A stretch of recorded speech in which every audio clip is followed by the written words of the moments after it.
सभी श्रोताओं का श्री रामायण की कथा में हार्दिक स्वागत, अभिनंदन। आज के इस वीडियो में आप सभी के सामने प्रस्तुत है खर दूषण वध। बढ़ते हैं कहानी की तरफ। खर की सेना की दुर्दशा देखकर दूषण अपनी विशाल सेना को साथ लेकर राम के समक्ष आ डटा। कुछ ही काल में राम के बाणों से उसकी सेना की भी वैसी ही दशा हो गई जैसा कि खर की सेना की हुई थी। अपनी सेना की दुर्दशा देखकर क्रुद्ध दूषण ने मेघ के समान घोर गर्जना की और तीक्ष्ण बाणों की वर्षा आरंभ कर दी। उसके इस आक्रमण से कुपित होकर राम ने चमकते खुर से दूषण के धनुष को काट डाला तथा एक साथ 4 बाण छोड़कर उसके रथ के चारों घोड़ों को बींध दिया, जिससे चारों घोड़े निष्प्राण होकर भूमि पर गिर पड़े। पुनः राम ने एक अर्धचंद्राकार बाण छोड़कर दूषण के सारथी के सिर को धड़ से अलग कर दिया। इस पर क्रोधित दूषण एक परिध उठाकर राम को मारने झमटा। राम ने भी पलक झपकते ही अपना खड्ग निकाल लिया और दूषण के दोनों हाथ काट डाले। पीड़ा से छटपटाता हुआ वह मूर्छित होकर धराशायी हो गया। दूषण की ऐसी दशा देखकर सैकड़ों राक्षसों ने एक से साथ एक राम पर आक्रमण करना शुरू कर दिया।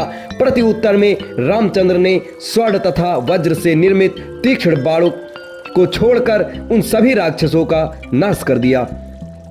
इस प्रकार से दूषण सहित उनकी अपार सेना यमलोक पहुंच गई। अब केवल 2 लोग ही शेष रह गए, खर और उसका सेनापति त्रिशिरा। खर का मनोबल टूट चुका था, अतः उसे धैर्य बंधाते हुए त्रिशिरा ने कहा, हे राक्षसराज, धैर्य धारण कीजिए। मैं अभी राम का वध करके अपने सैनिक के वध का प्रतिशोध लेता हूं। मैं प्रतिज्ञा करता हूं कि मैं उस तपस्वी को अवश्य मारूंगा, अन्यथा मैं युद्ध भूमि में अपने प्राण त्याग दूंगा।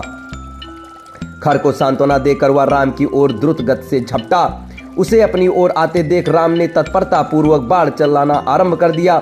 राम के बाणों से त्रिशिरा के सारथी, घोड़े तथा ध्वजा कट गए। रथ तथा सारथी विहीन सेनापति हाथ में गदा लेकर राम की ओर दौड़ा, किंतु पराक्रमी राम ने उसे अपने निकट पहुंचने के पहले ही तीक्ष्ण बाण छोड़ा, जो उसके कवच को चीरकर हृदय तक पहुंच गया।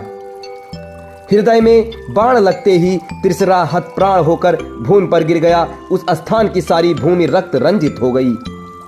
सेनापति के वध हुआ देखकर क्रुद्ध खर राम पर अंधाधुंध बाणों की वर्षा करने लगा। उसके बाण वायुमंडल में सभी दिशाओं में फैल गए।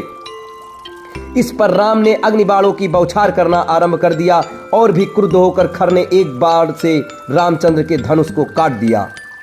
खर के इस अद्भुत पराक्रम को देखकर यक्ष, गंधर्व आदि भी आश्चर्यचकित रह गए, किंतु अदम्य योद्धा राम तनिक भी विचलित